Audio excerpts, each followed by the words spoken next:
Hello, my name is Page. Where and when were you born? Oh, when was I born?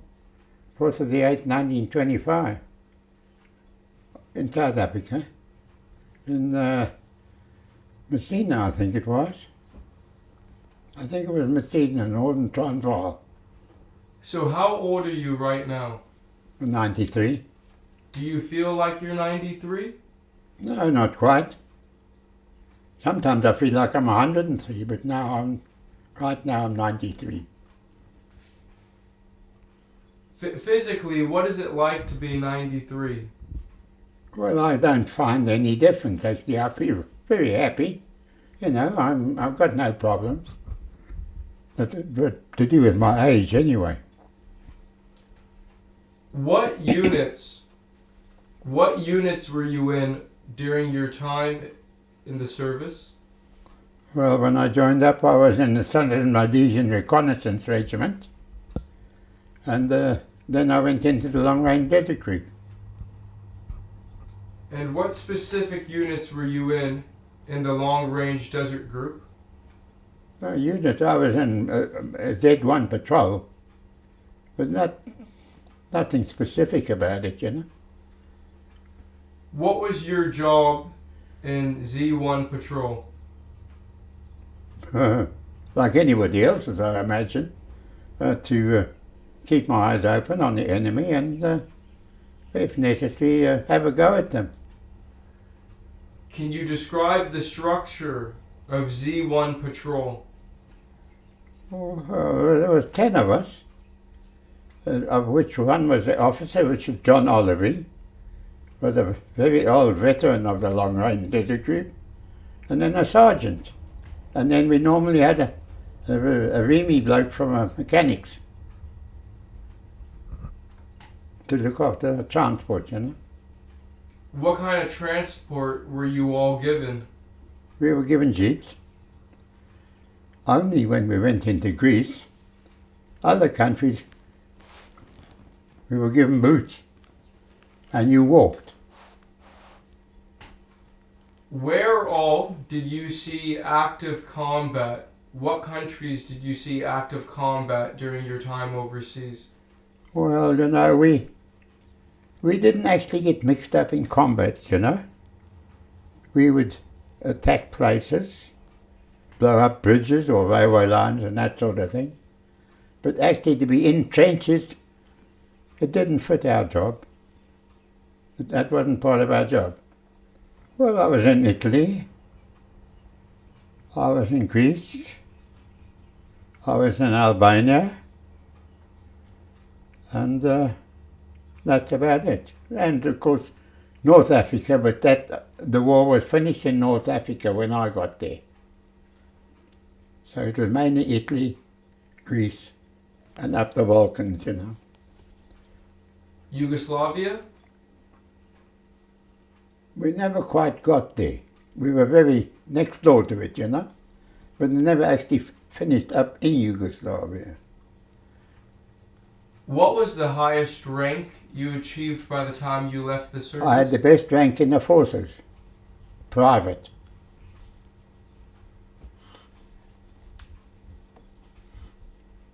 Were you ever wounded overseas? No, never. Pretend I don't know. What was the role of the Long Range Desert Group? What did they do? Well, our most was demolition. We were normally dropped into countries either by sea or by air, and was just given demolition jobs like a bridge or railway line or something like that, you know. That was our job. Just to backtrack a little, you mentioned that you were born in South Africa. Did you grow up in South Africa? Not really. I was born in South Africa, and then my father went up to Rhodesia, and I spent a lot of my life there as a youngster. Then I went down to Swaziland, where my father went, and I went to school there as well. Talk to me about growing up in Rhodesia. What kind of things did you do for fun as a kid? Oh, it was great fun. We used to go hunting, we used to, all that in the bush normally. Of course, there was lots of sport, swimming, and where we actually lived, the swimming pool was just over the road from me, virtually, as a kid. So we did a lot of that. And what do you remember about growing up in Swaziland? Well, it's quite a great country, and very pretty. And we all, as normally, joined the Boy Scouts, and we did quite a lot of running around the mountains, and swimming in the rivers, of course, the streams. What was your father's profession? My father, he was a construction manager. He actually served his time as a woodworking chap, and at one stage he was foreman carpenter for many years. Then when they did the construction of the Swaziland plant, he went there as manager there on the construction. Did you have any brothers or sisters? I've had 2 brothers and I've had 2 sisters, but no more. Did your brothers go into the military during the war? No, they were too young. So you were the only one from your family who went overseas? That's right. And if my mother had had anything to do with it, I wouldn't have got there. What do you mean? She wasn't for it at all. But she'd lost 2 boys already, and she thought that there was a good chance of me making an escape there to upstairs. How did she lose those 2 boys? My one son was drowned in the swimming pool. He was only about 4 years old then. My other son, who was just about finished school, he used to be a great diver, from the springboard. And somehow or other he injured his neck and he died from that. Those are the 2 boys. And my one daughter I never knew, my one sister I never knew. She died as a baby. And then my other sister died not all that long ago, WWII. She was older than me. So the old lady wasn't very keen on me going to the forces. Can you talk to me about the Great Depression and the struggles that your family faced during those times? No, I don't remember much about it. I was a youngster, And I know at one stage, on the mine, where my father was in charge of the workshops, the carpenting shops, they wanted to lay off one of his friends, so he said no. And at the time, my dad had a small working place, I don't know if you know them, used to be little gold mines people owned privately. So he said he'd go there and they could keep his pal on, So we went on to the mine for a while. It was difficult, but it was all right, Sorry. And but it wasn't for very long. And I quite enjoyed it, actually, out in the country. We lived a bit like Bantu, in huts, that they'd built on the little mine, and it was good fun.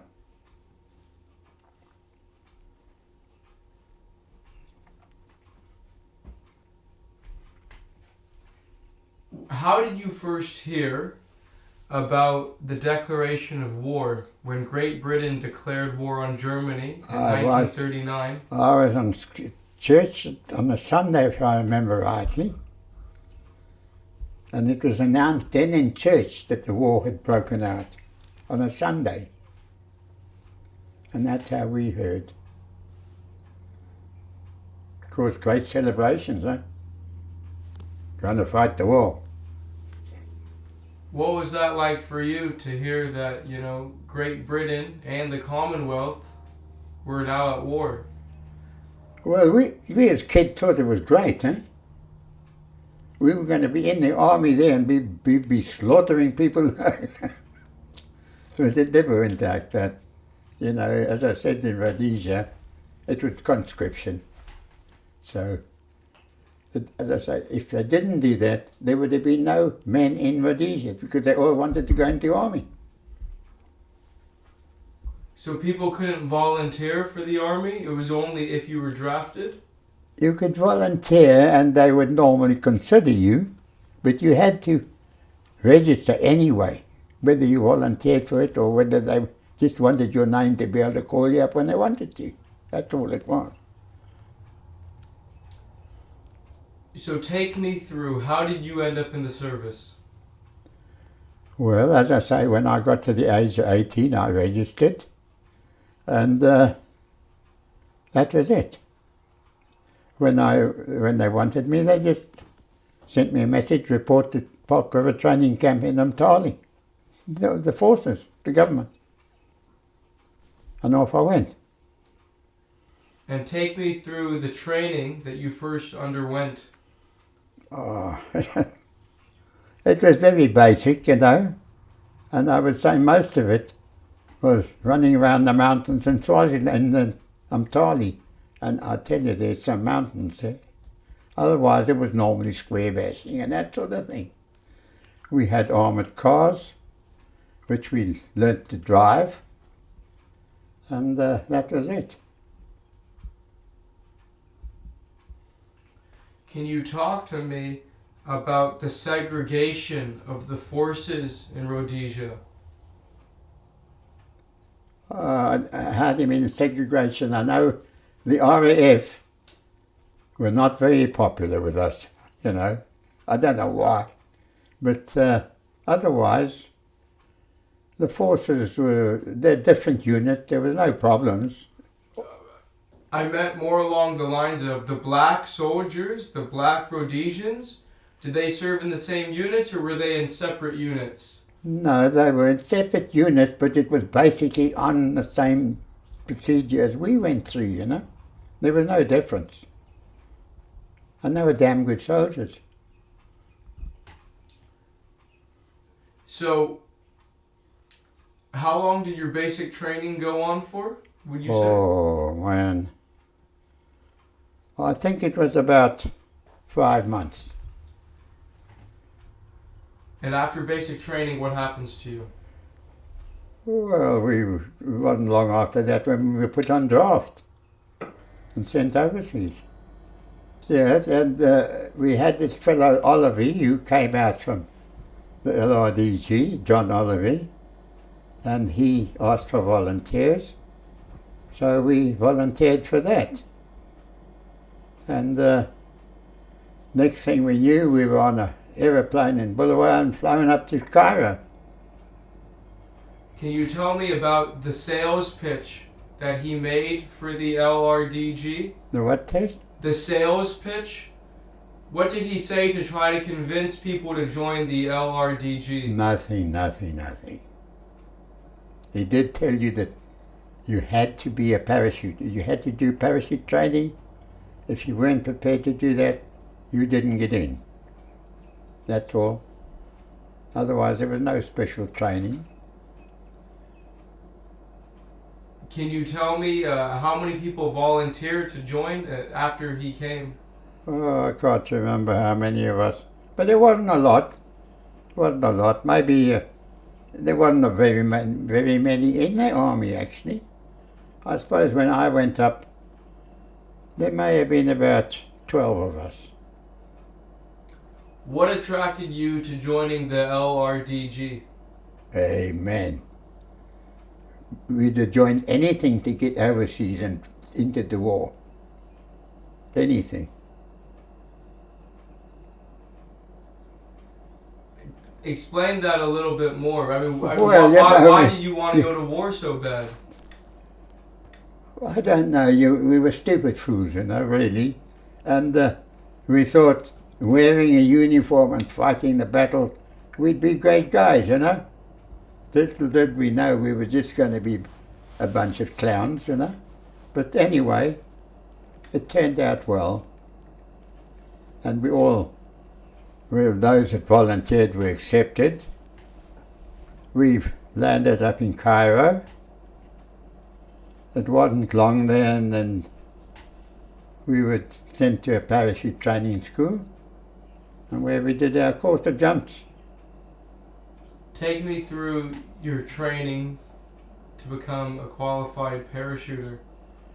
Oh, it's very basic. It's virtually just a matter of getting you fit, you know, and how to fall, and how to jump and that sort of thing. But otherwise, there's nothing special about it. I mean, we didn't used to back them or anything. At the school, you know, they used to take the parachutes that we jumped with today, and they had a special hangar where they had RAF ladies, and they used to clean those things like they were their own blooming underwear, you know. Not a speck of grass on it, and hang them up to dry, and then repack them, and then they were given back to us again. But these chaps that jump their own parachutes and just wrap them up, I'd never do it. Do you remember your first jump?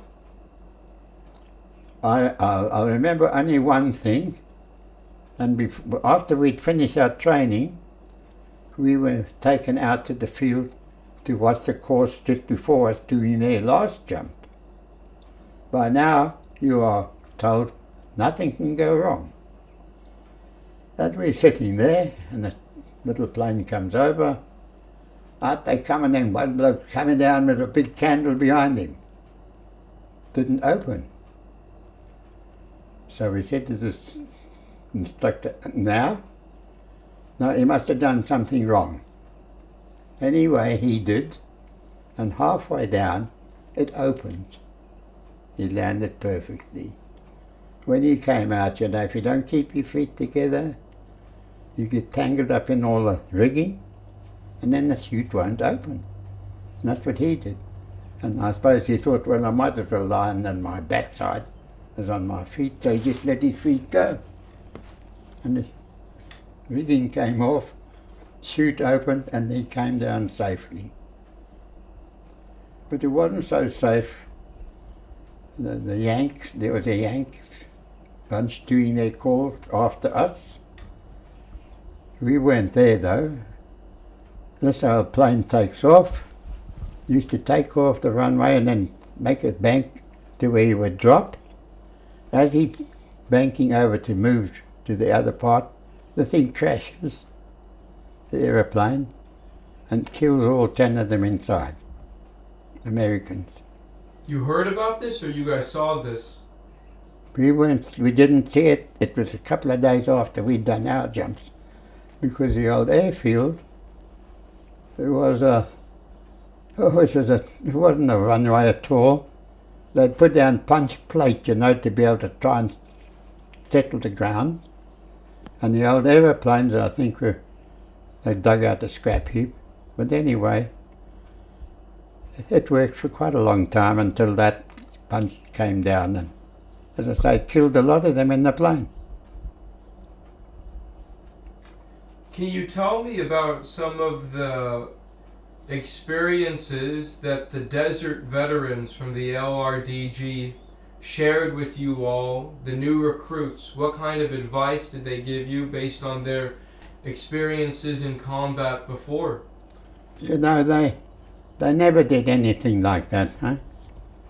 The other old blokes, they just took it that you would have to get your butt in and do the job, you know? That's all. Nothing else. Keep yourself clean, out of the way, and do as you're told, and you couldn't go bad.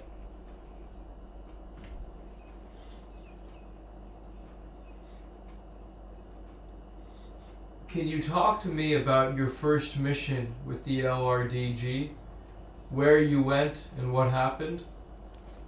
It wasn't my first mission, but we were stationed at a place Zara on Angola, the Balkan coast, and we had to go up to Trieste and land some stuff to people on the island there, between Trieste and Fiume, you know.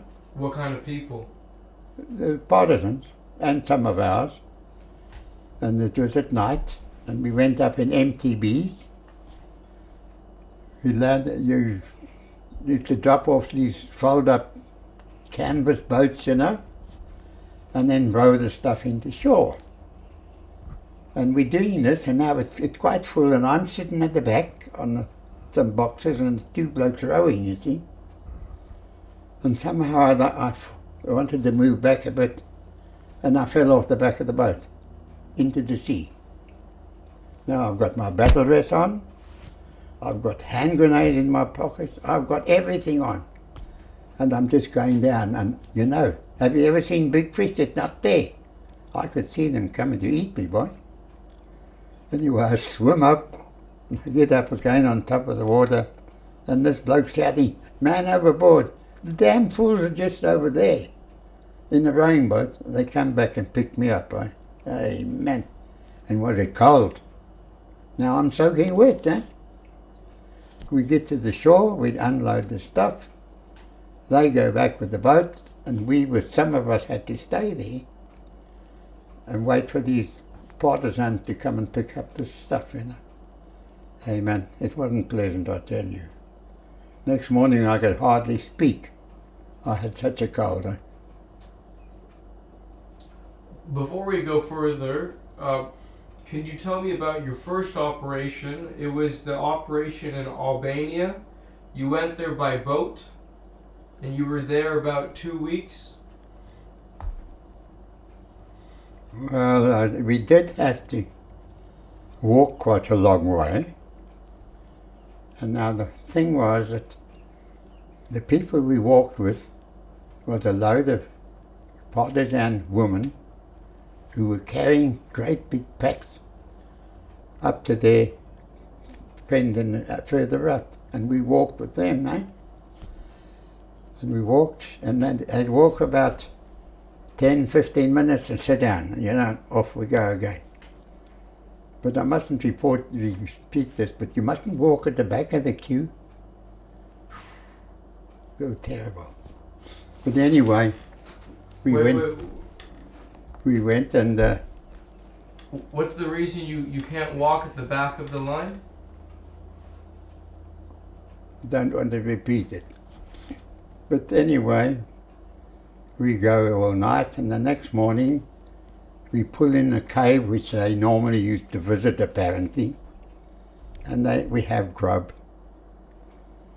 Now, we've been walking all night, eh? We got our heads down.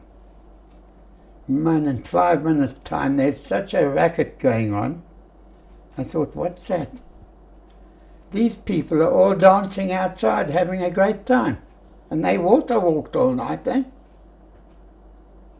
They were tough, those women, I tell you, boy. We were given this job, and when we were in Bari, and we had to get all the boats, the cheap, waterproofed and all that sort of thing, because there was going to be a landing from a landing craft, you know.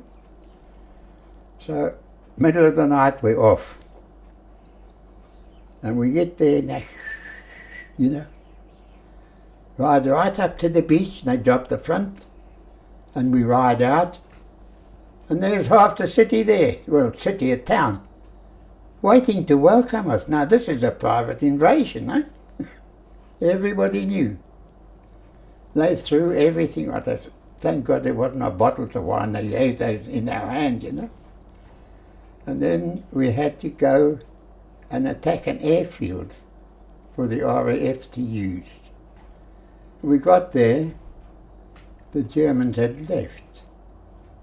So the RAF regiment just moved in and took over the place. But, you know, a private landing, dead quiet, not a soul, but the whole town's waiting for you. Where was this? At Catacalon.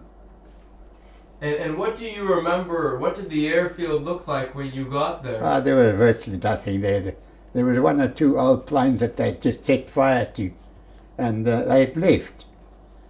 And as I say, the RAF regiment, who normally operated the fields for the RAF, Air Force, you know, they just took over, and that was that.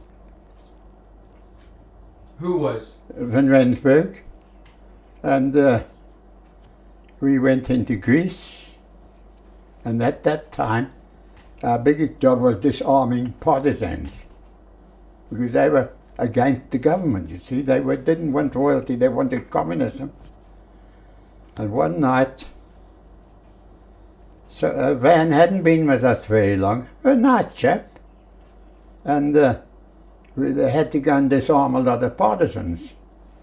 And we were all asleep, and our officer came in, John Oliver, and said he'd tell the sergeant, plus a few of us, to go and help, you see.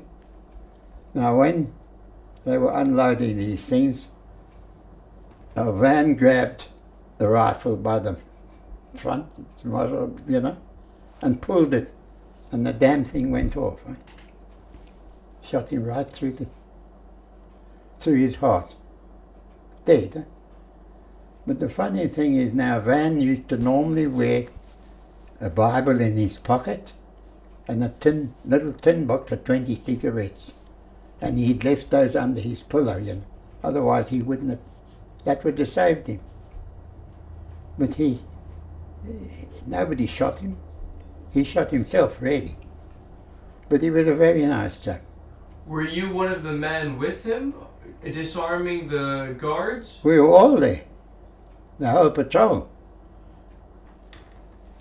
As I say, he was a nice chap. His sister worked in the bank with my wife, who wasn't my wife then, and he was a well-built fellow, not big, a ginger hair, you know, and he hadn't been with us long. It was his first position as a sergeant with the patrol, you know. How old was he, would you say? Oh, I suppose he was about 25. And was this the first casualty of your patrol?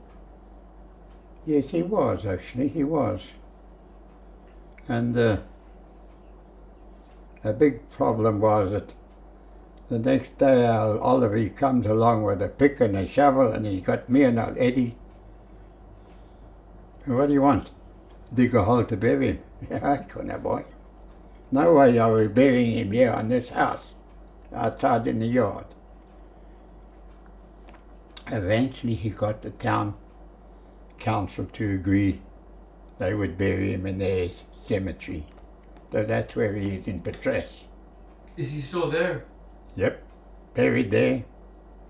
We left a few blokes behind, I think it was 4. Out of how many? 4, I think. Out of what?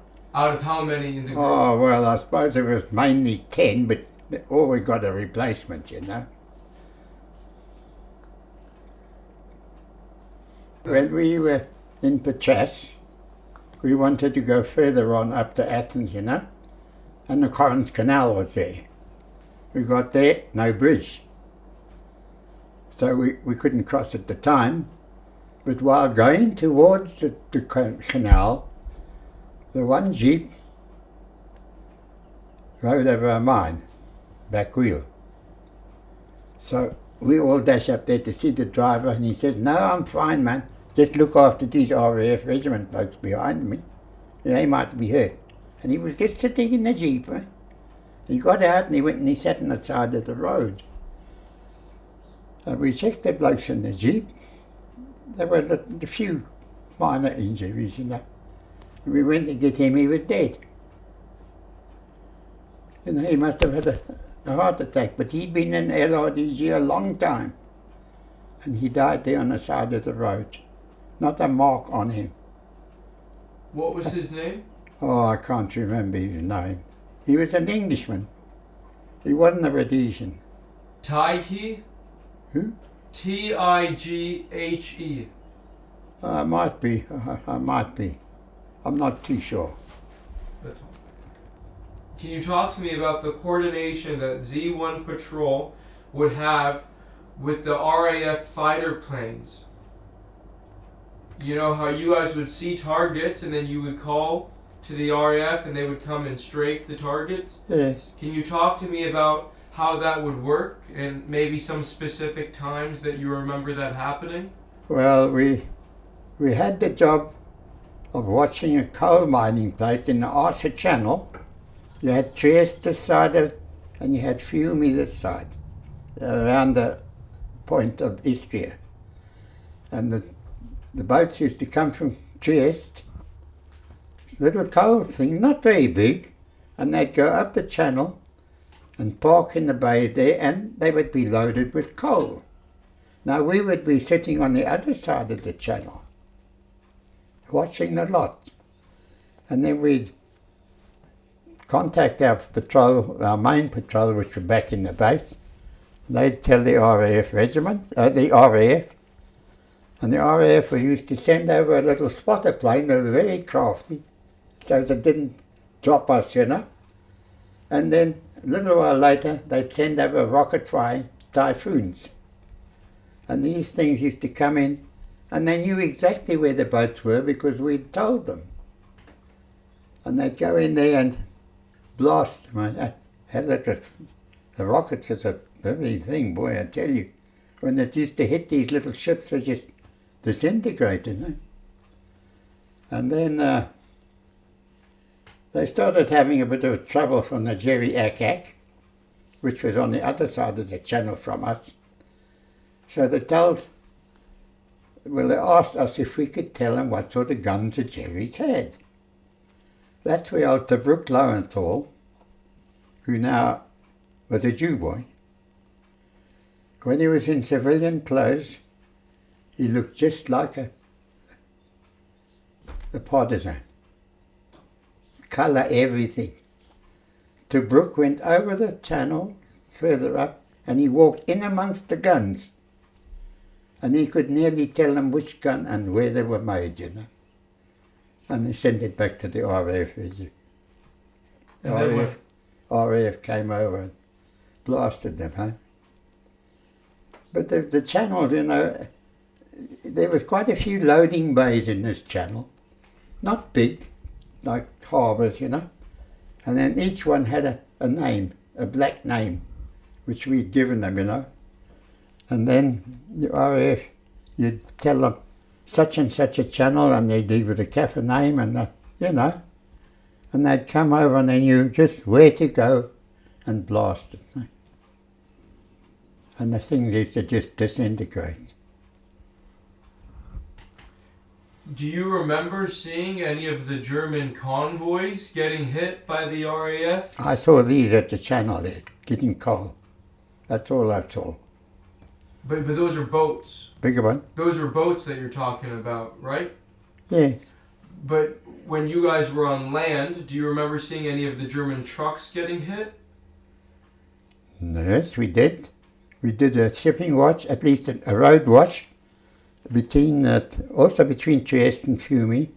At that time, the Jerrys were pulling out of the Balkans, trying to get back into Romania, I think it was, eh? Man, and these poor blokes, when they came down in tanks and all sorts of things, the Jerrys. When they were going back, they were pushing bloody wheelbarrows and bloody prams and anything to take their own personal goods back to Germany. And there were hundreds of them, eh? And their idea was to get back to Germany before the Russians got there. Now, we used to do the watch for the RAF, and the RAF normally would come and fly over if it was a convoy and blast them, you know. We were sitting on the mountains here. And when they saw these blokes walking, they wouldn't. When we wanted to know why, they said, well, they are no danger to you anymore. They're finished. So they left it at that. How did you feel about that? That was fair enough, eh? They weren't doing anything to us then. They were running away.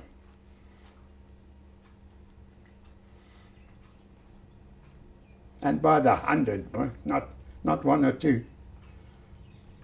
Could you please tell me about the strategies that Z1 Force would use to intimidate the Germans around you? Like driving your cars up and down? With the headlights on to make it seem like you had a lot more? Yeah, well, that was outside Patras. There was quite a big Chevy force there. There wasn't many of us. It was a harbour. And then we used to drive up there, but we didn't go in. We were dead scared. We would have got blasted to hell, man. And then we'd go there and fire off a few shots. But they used to be also sending over. You had to put your lights off, otherwise they could see, you know. And they used to ride there in the night now. Thank goodness we were all Rhodesians. Otherwise we would have been paying that all over the place, you know. Well, we all drove on left on the road, and they drive on the right, so that's how we got away with that. But the funny thing is, the night I was taking a couple of RAF blokes on the back, and the Jebbies were sending over the odd shell. Now these chappies hadn't been on this little trip before, and as soon as the shells started coming over, they bailed out of my Jeep and into the trench next to the side of the road.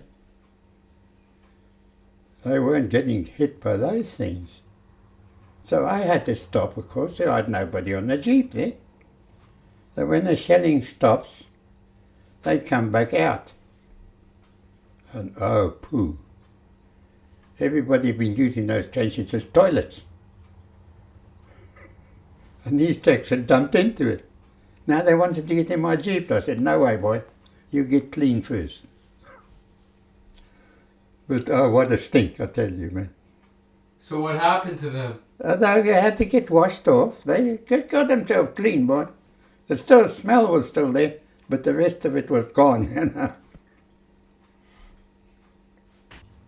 Can you tell me about your time with the RAF regiment in Sparta? What was the RAF regiment? They were like an army branch of the RAF. Their job was to keep Air Force bases in trim, you know, and any guns on the base to stop attacks. And they were also the mechanics, you know. They weren't really like the normal soldier like we were. They had a special job which they used to do. And do you remember spending time with them in Sparta? No, not really, no. No worries. Could you please explain to me the background of the different forces trying to take control of Greece? Who were the different forces that wanted to take control of Greece, and what was each force fighting for? Well, as far as I know, I personally only know of the partisans. And their job was to try and get rid of royalty. And anything that was run by them, like the police force or anything like that, the partisans used to attack to try and get them out. And we unfortunately got the hopeless job of trying to protect these blokes, the police. And we used to all of a sudden get a message, please go to so-and-so police station, they're under attack. Then we'd have to go there and try and shoot at the partisans. Normally we were lucky. One day we lost one chap. Lrdg was shot dead. And John Oliver, our captain, got a nice parting on his bald head. You know, as they went round the corner, there's a partisan gun in the centre of the road. And old John said to Arthur Porter, go man, run him over. But they didn't run away. And they shot old Artie Porter dead. Well, he was the driver. And old John Oliver was the captain of our patrol. Lrdg, and he's bald, but he's got a parting in the top of his head. Neat, like that, boy. Just a little bit lower and he would have been a goner. It was a bullet? Huh? A bullet? Yeah. He finished up in hospital for a while, then he was sent over to Italy, and eventually he came back to us again. But he was a big noise in the Lrdg for years, Oliver. Very, very popular and he did all sorts of good jobs. When he was captured on the island of Leros, you know, there was a big do there, outside, just off, I forget now, Egypt. And there was a lot of Lrdg Rhodesians, New Zealanders there, and they were getting shelled something terribly by the WWII Navy and the Jerry Air Force and whatnot. And our Navy did nothing, eh? These poor chaps were getting pounded. Eventually they had to surrender. That's when New Zealand withdrew all their members from the Lrdg because they said they wouldn't have their troops under the command of British forces that didn't know what the hell they were doing. And they took all the New Zealanders away. Now John Oliver, he was a Rhodesian, he was captured there and they used masts from, I think, what was the Bay of, for Trieste or what, I don't know now, but the bay for Athens. They were marching along there. It's a long straight up there. The Acropolis is on this side. And he said next to him, there was Jerry's troops, you know. And he says this one young fellow was next to him. He was only a kid, man. And he says he got working on this fellow. Your mommy's crying for you. You shouldn't be here. You're too young. You're a child. And eventually this chap moved a little bit further on the queue, you know. So John just walked up in amongst the Greek civilians. And he says, they took him away and it was damn nearly like being in a concentration camp. They had him covered up for I don't know how many weeks. Then they eventually did him. And they treated him like a king. Because a lot of them, Greeks, had lived in Rhodesia. And they knew John Oliver, he had a great time eventually. Well, anyway, they also scored from us because we used to give them whatever rations we had left, you know. And when we went back the second time, when we were quite a few patrols, we got to know all these people. And man, they gave us a good time, those Greek people. Really great. Could you please tell me, you were going back to what you were talking about the partisans Yes. versus the government forces in Greece. Yes. Did the partisans side with the Germans? Were they helping the Germans? No, I don't think so. They were trying to help themselves for the government after the Germans had left. The Jerrys had pushed off. There were no more Germans in Greece? No, nothing. That's when the partisans thought, well, now we're in. But they weren't. They sent us, not many of us. Then I believe afterwards, after we were taken out, they sent quite a big force, the British did, to quell that trouble. Can you talk to me about, what would you say was your closest encounter against the German infantry? I never had much to do with them. I know one area, we were going north. We came to this mountain, I forget what it was called, and we couldn't go any further. The Jerrys had settled in the mountain there. And we had to move on, you know. And eventually the partisans said they would take it. So it's arranged now the partisan force would do first thing in the morning, would get the Jerries off the hill. And it started well, misty. Partisans are going. Halfway up the hill, the mist is gone. Then the partisans who got hammered by the Germans. Terrible. But we never got mixed up in that. We never ever had direct contact with them, you know what I mean? We used to go and blow up a bridge or blow up a train or something like that, but never actually, you sitting in a trench over there, me here? No. But I'm sure that there were times that you could actually see the German soldiers in the distance. Oh yes, I can see them when we were blasting these coal boats. We used to have a watch this side of this big river thing, harbour, you know, and the boats were there. This morning, Zulu Pool and I are sitting there making a little breakfast. Now, most of those tins we got for food had their own heater in, you know. You didn't have to make a fire. Anyway, we're sitting there nice and quietly watching this lot. Next thing, a bunch of partisan women come down. Come on. We wanted to know what's the problem. They're Tedeschi. Now, I didn't even know what Tedeschi was. It means a German enemy. And I'd go away. Not long after that, partisan men come now, armed. We're still sitting there watching the boats. Then I said to Zulu, give me the blooming binoculars. Hey, they're there. Yeah, they are coming up the hill. Cherries. And I, oh God, now what do we do? So they whipped us away.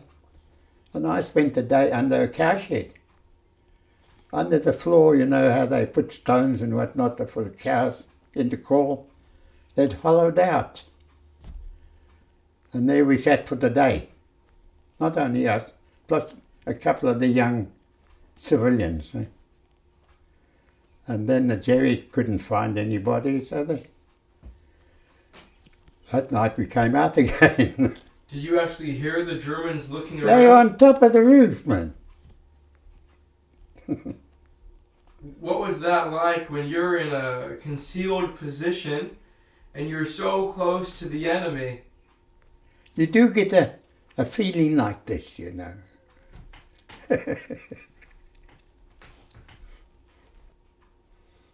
So, you ended up spending, it was cow dung, right? Yeah, that was on the top, yeah. But, what about your friend? oh, him, Zulu. He finished up in another crawl where they took us first. A little hole, you could hardly get in.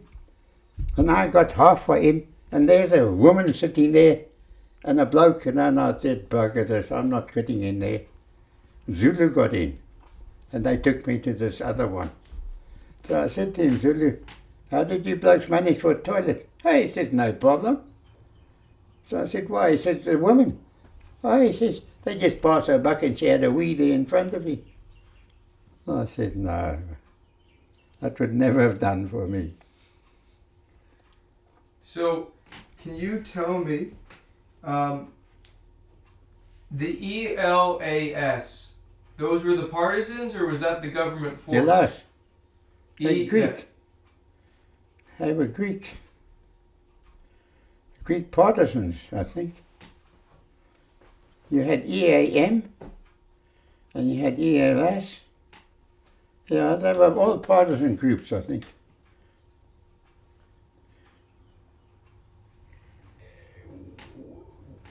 The partisans were all Greek, right? I would say so, yes. Yeah. Were they actually uniformed, partisans? They all, you could tell who was a partisan and who wasn't, or were they all undercover? No, they weren't uniform, but they had some sort of dress on, but they weren't like an army. They were a real partisan mob, shambles. Were they pretty well armed? Oh yes. And the funny thing is, they were mostly armed with our guns, And they often wondered why we were using Russian troops, armament. So we said, well, why? So they showed us theirs, it's ours. But they reckon ours were Russian, and theirs was. They thought they were being supplied from Russia. Oh, they had your weapons, Yeah, but they thought that your weapons were Russian. yeah, theirs too. Huh. But how did they get your weapons? Oh, I don't know. I suppose they managed to swipe them somewhere or other, or had done somebody in. Do you remember providing first aid to any of the wounded men in the patrol? Not really, no.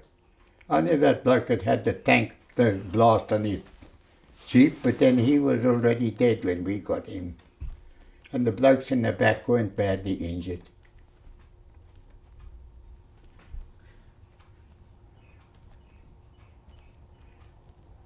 Could you please tell me the story about the November patrols that you carried out in jeeps against the headquarters? Against which headquarters? There was a headquarters, I think it was a regimental headquarters, that you guys would carry out patrols against in your jeeps. I don't remember any particular place.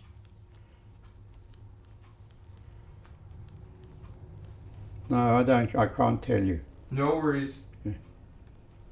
Can you tell me about Don Coventry and the chickens? That was over Christmas area time, and we were out in the country. There wasn't much trouble there, but still, we'd been issued with these white scout cars at that time, and we weren't using our jeeps. So we decided that we never had a decent Christmas meal. So we went past this particular place, and there was a lot of chickens running around in the backyard. So Don Coventry, our sergeant, he's over the fence, and he's getting them, wringing their necks, and shoving them in his jacket. Now it's like this, huh? And the heads are sticking out there. And the civilians come out. And they're talking about chicken. No chicken, no chicken. And these things are, yeah. But they got their money's worth, I tell you. They used to get a lot of the stuff we received, you know. Like there's a photograph of me and my pal and the little girl we used to give sweets to and whatnot. So only a little kid, man. But she knew when we got our rations, eh? And she always used to pitch up around our place. And Eddie and I would scrounge as many of the sweets out of our packets and give them to her. Amen. She thought we were great stuff, that little girl. Actually, the job increase was a bit of a shambles, but it was good fun.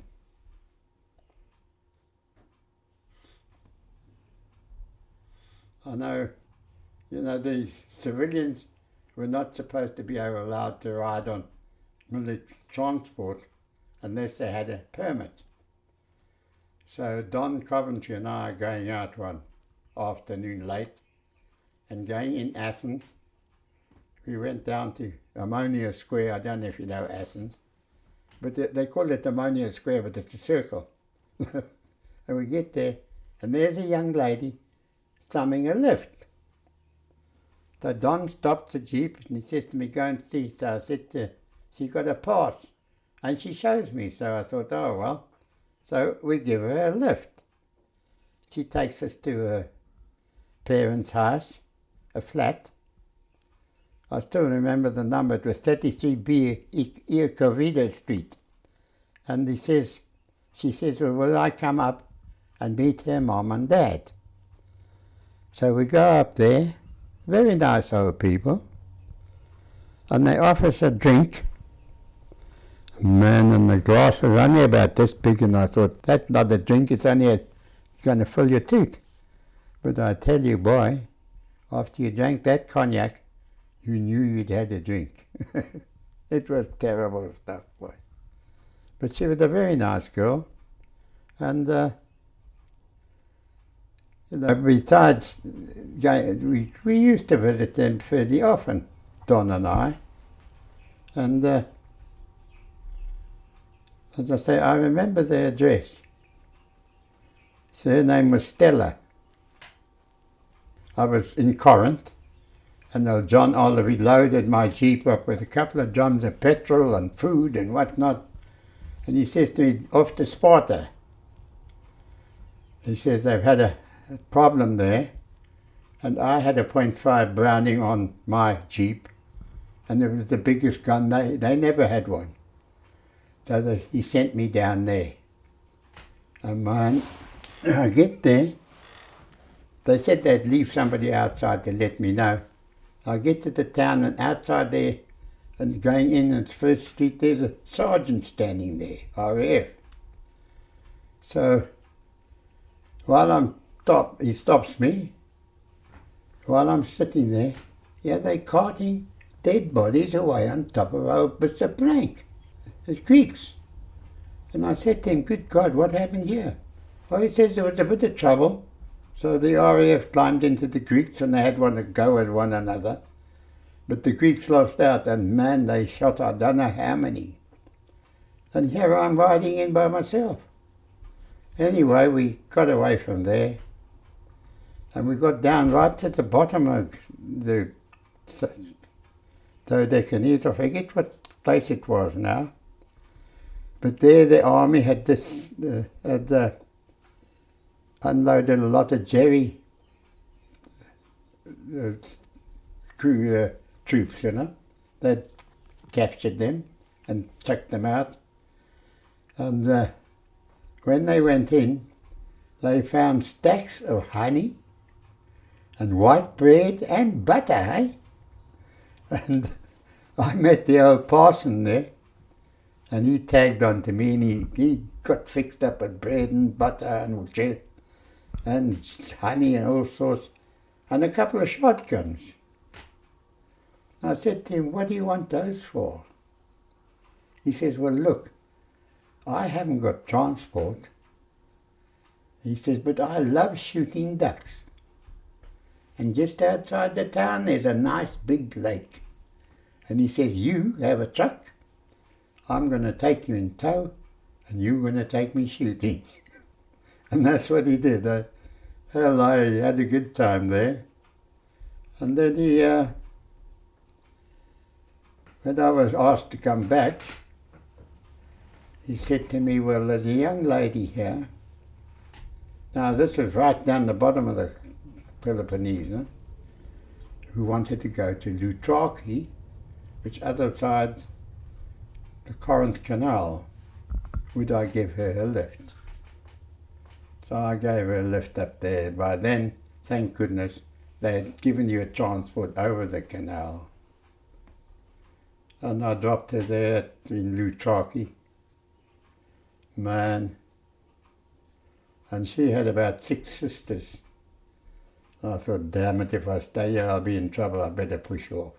So I left. Well, we had to blow up a train bridge. And it was a massive structure, actually. We did try and charge it up, but it never came down, eh? Unfortunately, during the operation, one of our chaps fell into the sea and was at least into the river, and the partisans picked him up further down, the POW. I forget his name, but it was bad luck, man. But otherwise, the bridge never came down, eh? They had something in the army, I don't know if you ever met them. We used to call them a beehive. They were like a round tubular thing on 4 legs, and you put gun cotton in the top, and you just stand it on the concrete and light it.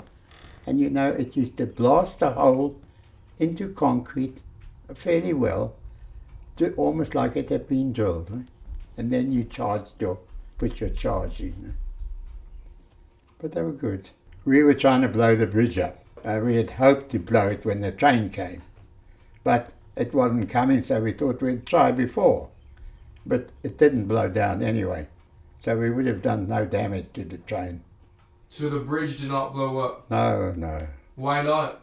I don't know. I don't think we knew what we were doing. How did you guys set the fuses on the bridge? No, we did what you should have done, but Like- maybe we didn't do enough. I don't know. None of us were miners, eh? Did you see any explosions? Oh, we saw the explosion, yes. Oh, we heard it too. But the bridge didn't come down? No. Was there damage done to the bridge? I suppose there was a bit of damage. We never went back, eh? Do you have other experiences blowing up bridges? No, nothing.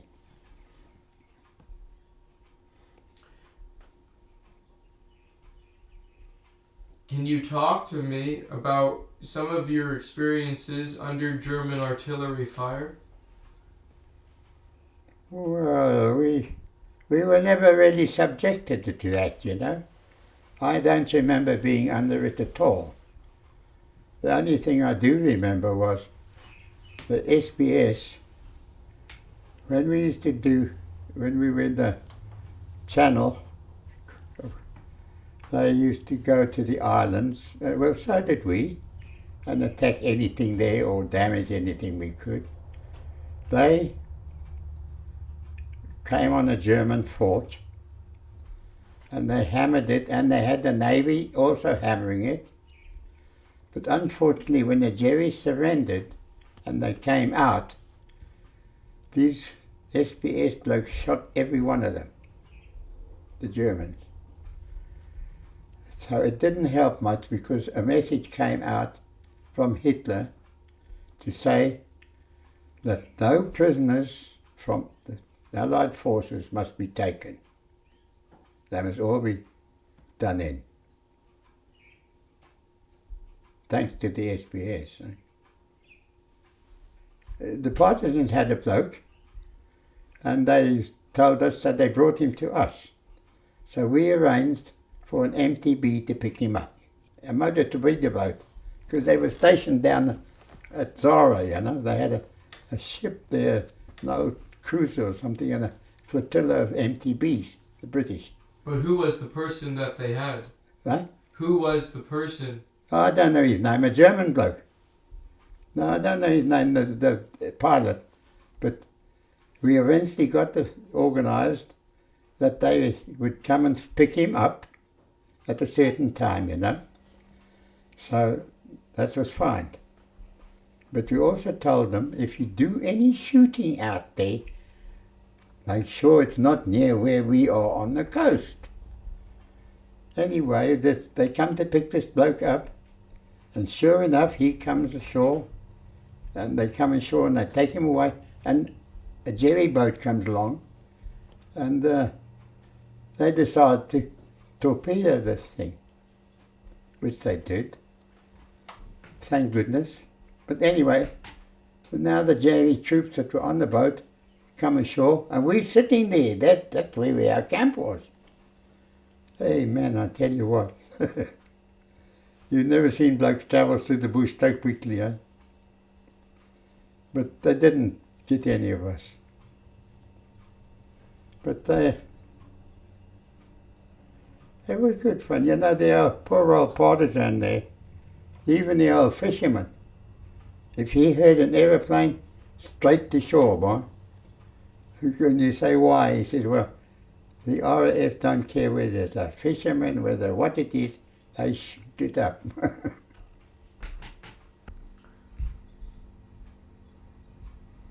What do you remember about the liberation of Athens, Mr. Page?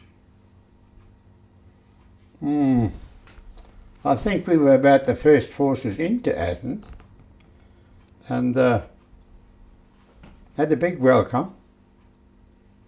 And you know, you see these newsreels where you see things flying down from up there, and it was. Thank goodness there wasn't any bottles. It was flowers, money, eh? The money that was worth nothing was thrown down by the thousands of dollars.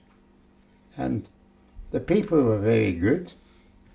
They were all in the street there. And man, if you weren't careful, any old deer would grab you and give you a big kiss, you know. But otherwise, they were very friendly. And that was that.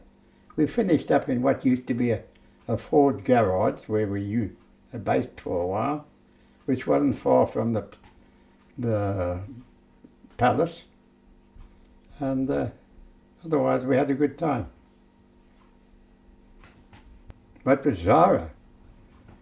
It was a base in Albania, like on that side, which used to be Italian grounds. After the First World War, it was given to the Albanians. They were Albania, wasn't it? They were all Yugoslavia and whatnot, and Czech, and that's what it was. It was originally an Italian base.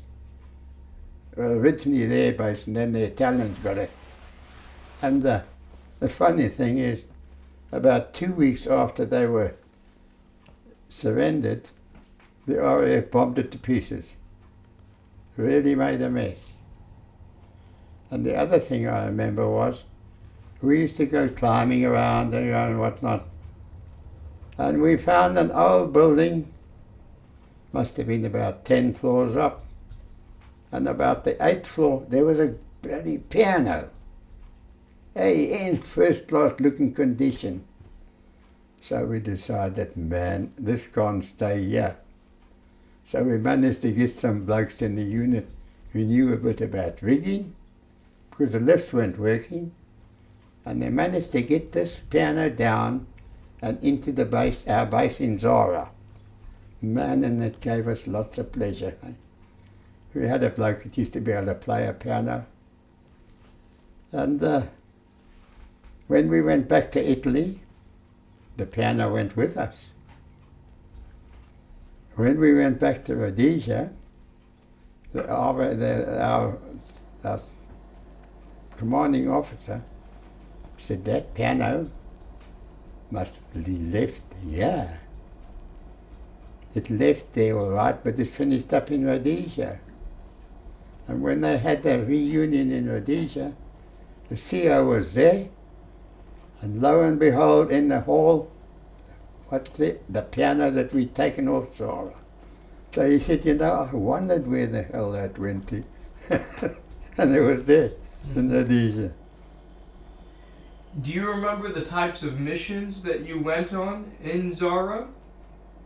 No, not really. Not really. We used to go out on jobs, but not much. You'd go up and blow something up, but not massive big structure or anything. It was very quiet. What kind of things would you guys blow up? It's like radio towers and things like that, or electric powers. There wasn't a lot of that either. Would they be occupied by the Germans, or would they not have anyone in them? Oh, nobody there.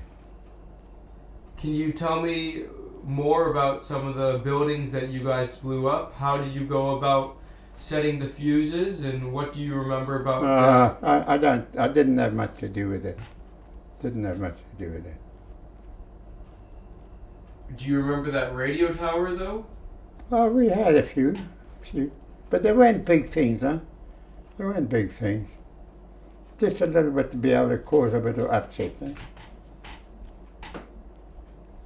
But otherwise, it was a very quiet life. I know once, if you went into occupied territory like there, you had to get a permit, either from Altito or from Dubrovnik, whoever the other bloke was, I forget now, to be able to stay there. And you used to have to say for how long. And we got a permit to go there, and we were doing this road watch from up to between Trieste and Fiume and going up to Romania. And one morning, be damned if there's a whole lot of partisans there, armed. So they take us, we're now prisoners. So we wanted to know why. So your pass is finished. And they were going to take us out. So John says to us, don't worry. When you're ready to go, pack everything you can think of in your rucksack, stones, anything you like, because we will not be carrying them. The partisans will have to carry us out of here. So we do that. Off we go. Man, and they used to cut down the bush on the side of the roads for quite a distance on their roads so as they could see. And we're going along, we hear something, a motorcycle.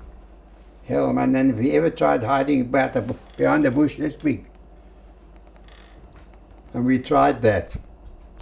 But they never touched those blokes. And who were they? Huh? Who were they? They were also partisans. And they didn't even see us, man. And eventually they took us back to our base. They said, no, changed their mind. So we went back there. And we used to sit on the kopje there. It was high. Down below there was a train line from Trieste to Fiume. There was also a military base down there. And there was a main road and another one going up to the top. And man, as I say, we used to just sit there and watch them. We used to watch them on their base. But we were up, quite high. And you'd tell the RAF and they'd come over and have a few shots and leave them. When the Jerrys eventually pulled out, the partisans said to us, we can come down now, because they were supplying us with food at one time. We had nothing. So they said, come down to the village, and then we got the RAF to give us a drop. Man, and they sent a Lancaster, but the biggest plane you could think of. And we thought, boy, there's going to be parachutes out of this thing. What happened? 5 parachutes. Most of them are filled up with medical stuff and that sort of thing. And one of them is filled up with booze and another one with cigarettes. Those we take. The others we give to the partisans. So now these chaps, partisans, they go and lock us up in a building which we'd asked the RAF to bomb, because we reckoned it was a workshop, but it had a big cross on the roof. RAF wouldn't hit it, eh? But the partisans take us there and they lock us in there. Man, you have to see that workshop, boy. It was wonderful, the tools. So I'm going around looking for things that I know I'll have to buy when I get back to work. And the partisans, no, leave them alone. Lock us up in this room with this one guard. Boy, and we got cracking on the booze. And I tell you what, so John Oliver, there was a guard standing outside our door with a rifle. Only light he's got is a candle. John decides he wants to go to the toilet. The bloke says, no, you can't go. So what does he do? He pees in the candle and walks away. And that night we got sloshed, eh? Next morning they took us down to Abbotsford, I think. What a beautiful town, eh? There was no real streets in the town, just nice walkways, eh? Oh, beautiful, man. And they kept us there for a few days in the basement. Then the war finished. So they decided to let us go. And they give us a big party. All their big noises there. And most of them couldn't speak English, but they were quite good fellows. And then we got a lift across to Trieste. So John Oliver managed to get a lift with other British farmers who had transport. And we took our 5 bottles that they gave us of vino, about this big. By the time we got to Trieste, it was finished, man. Then we moved in with the New Zealanders there. They were the first people in Trieste. And the first place they went to was a brewery. And I believe they cleaned out every bit of beer there was. And they'd commandeered a hotel for their troops, you know. So we were also in there. And you could have free beer after 5 o'clock, top floor. Everything would be quiet in the building. 4:45, it felt like the place had come alive. People up the stairs to go and get free beer. But they were good fun. Going back to your time on the patrols, can you explain to me what weapons were you equipped with? Well, we could take our pick. Now, there was quite a few, you know, but a lot of people, I just went for the American carbine. It was light, it was accurate, and it was killing, you know, if you want to use it. Quite a few blokes went for a Tommy gun, which was no good. It was too damn heavy for a start. But you had your choice, no? You had a choice, but not much. And explain how many jeeps were in each patrol. No, there was none fixed like that. If there was a job that required it, they were given the jeeps. Like when we went to Greece, 10 of us, 10 jeeps. 1 per man. Yeah, but we needed them. Because there was a lot of running around to do and the distances were quite great, you know. And we had to go run there and there. And we used them a lot. And then when I think we got up to between Greece and Yugoslavia, Florina I think it was. That was the border. And the partisans wouldn't let us go any further. But the troops that were in there, our troops that had been in the occupied territory for quite a while, they came down to us in Florina. And we took them all back to Athens. But it was good fun. You know, there was awkward times, but if you got on with your bodies, it was great. I had a gunner, and the only time he used it, he made a bloody mess of it. Because he had his finger in the big bandage, his hand in the big bandage, he'd hurt it. And you know, they'd arranged those things, they were all old ex-Air Force things, you know. And they'd made a special handle for the trigger to the boot back here, you know. And going through Patras, he's standing up in the back, and we're going along, and all of a sudden I hear the shooting. I thought, what the hell is going on? It's him at the back there. He's got his finger hooked up in the trigger, and he's blasting all the bloody buildings, man. Oh, he was a bloody idiot, I tell you. There was a patrol to be dropped in northern Italy, I don't know the place, and lo and behold, they get an American plane. This bloke drops them miles away from where they should be, and right in amongst the Jerrys. So now they've got to find their own way back if they're not taken prisoner. This one bloke, he's going on his way, and he going through a bit of a forest. And lo and behold, there he sees the Jerry patrol coming along. And he thinks, oh my God, what do I do now? So he's working on a footpath. So he decides, no, he walks off. He finds a nice little bush, sits down and drops his pants. And he says, lo and behold, the Jerrys walk straight past him. And he says, boy, he really had to take his pants off, because if he hadn't, he would have been in trouble. Can you tell me, sir, what was it like operating behind the enemy lines? How did you guys stay hidden from the Germans? And how did you navigate when you're completely surrounded by the enemy? No, there was never really, you were never really surrounded by them. Eh? It was a big country, plenty of room to hide. Otherwise, we never had trouble with that. I think they worried about us more than we worried about them somehow or other. And then can you talk to me about your experiences as a ship watcher? And what does that mean? What were you guys doing?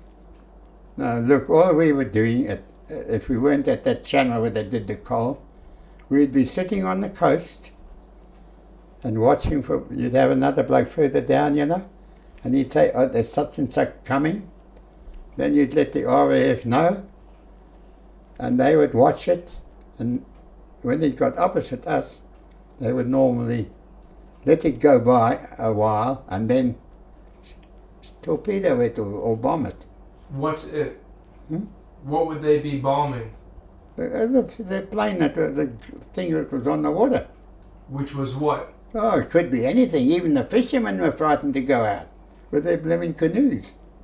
They reckon the RAF just shut them up. But could you just say for the camera that it was Germans? Oh, there was some, we used to call them a flak lighter. They were like a raft arrangement. There's 4 guns on the corner, They were anti-aircraft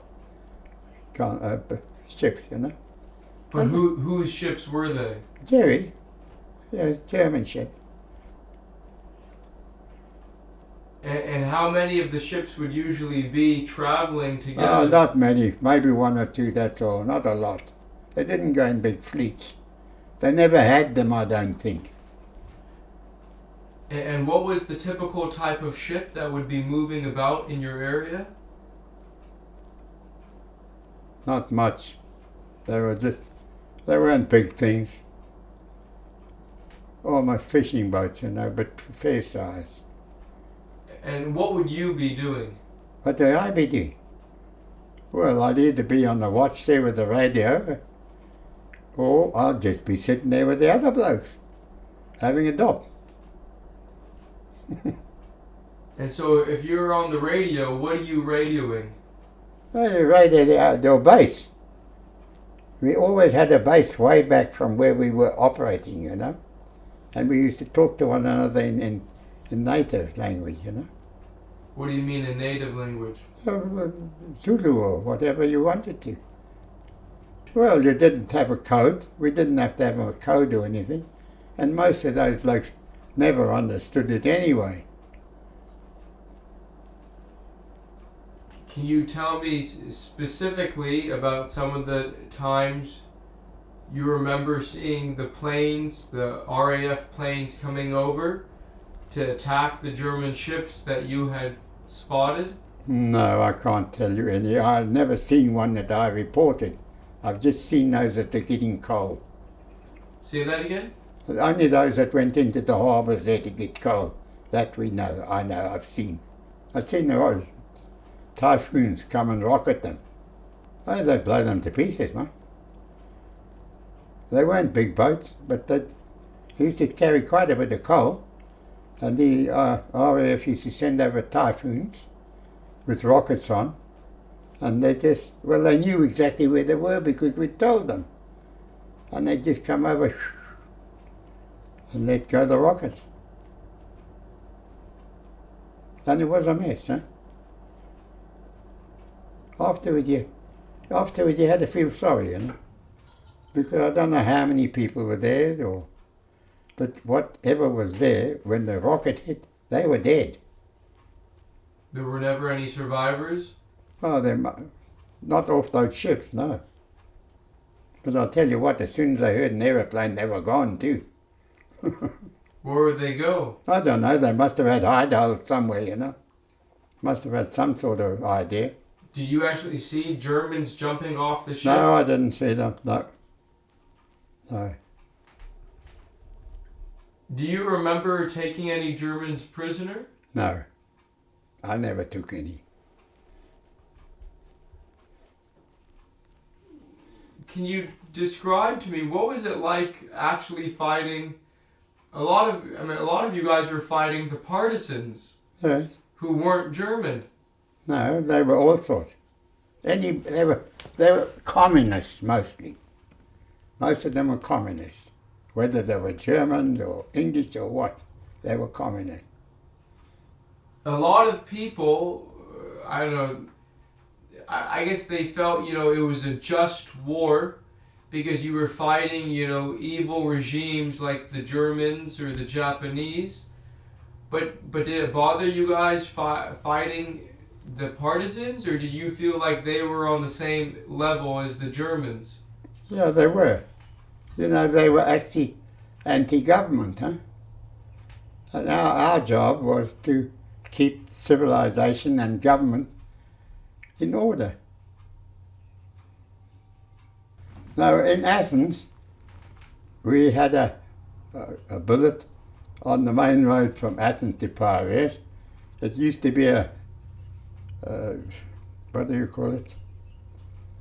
For invalid kids and whatnot, But it was a big building, and we were in there, and it had a concrete fence around it. But the Jerrys, the partisans, used to come and every now and then send rockets over there, mortars. And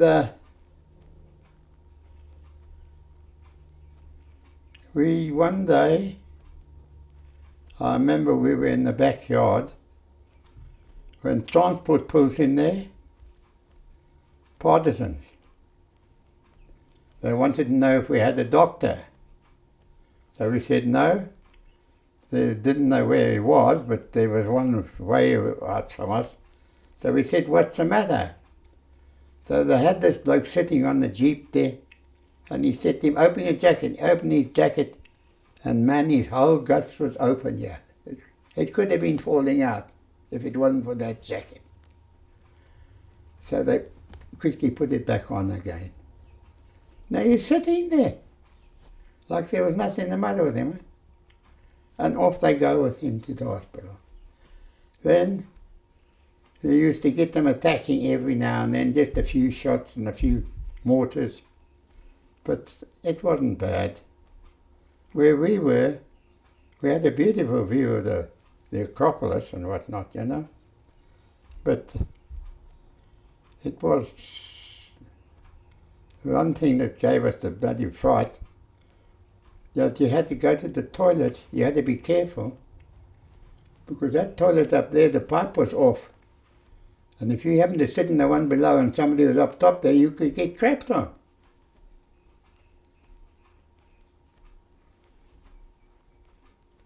Because the hole came straight to the floor.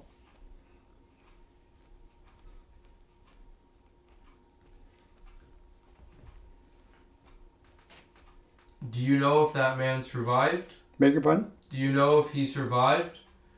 No, I don't know. I don't know. No, we had a few of them pull in there. We never had a doctor. Eh? If we had to do anything, you had to hope to goodness that somebody knew what to do. If you're operating behind the lines, if one of you gets wounded, what are you supposed to do? You don't have an aid station with you. No, but if you can manage to keep him going, you can get an aircraft sent over, eh? Hospital craft, and they'll pick him up. Did that ever happen? No, not with us, no.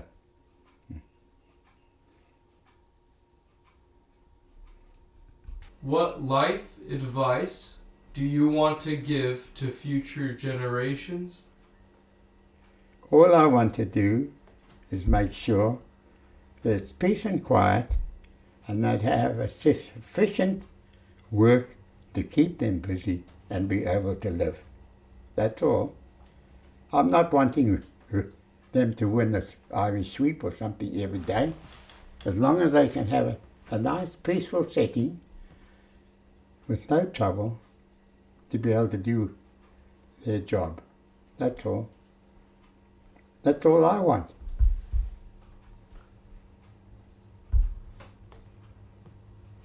What would you want to say to the men who were killed overseas in the war?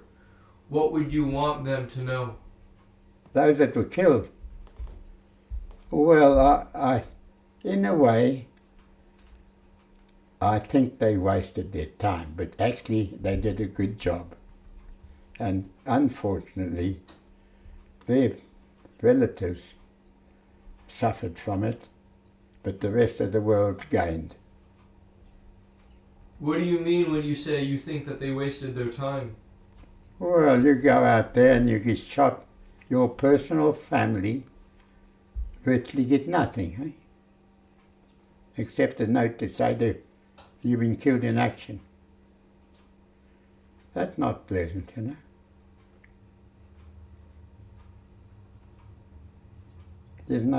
There's no financial gain or anything for giving your life away.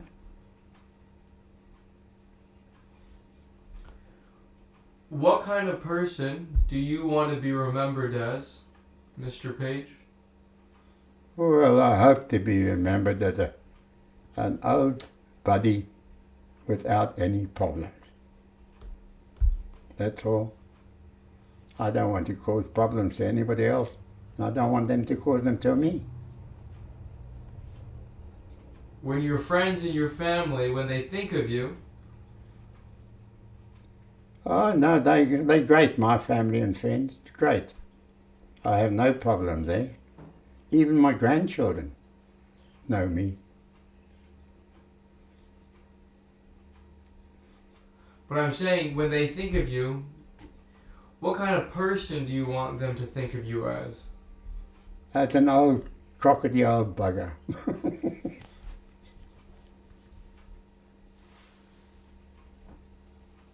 No, I think they like me. That's all that matters. Honest is the thing. Hard-working, I have hard worked. I have worked hard, but not in New Zealand. Eh? I've never worked a day in New Zealand. Well, never worked for pay. Eh? I might have done other little jobs, but otherwise I've had a nice quiet life. And can you tell me, did you have any difficulties readjusting to civilian life after the war? No, not really, no. I've never been a great one for going to ex-servicemen stunts and things like that, you know. But I do go, and I did cut it down because a lot of them, unfortunately, just finish up as a big drink-up, you know. There's a lot of people that can't forget they used to have great big roaring parties in the army.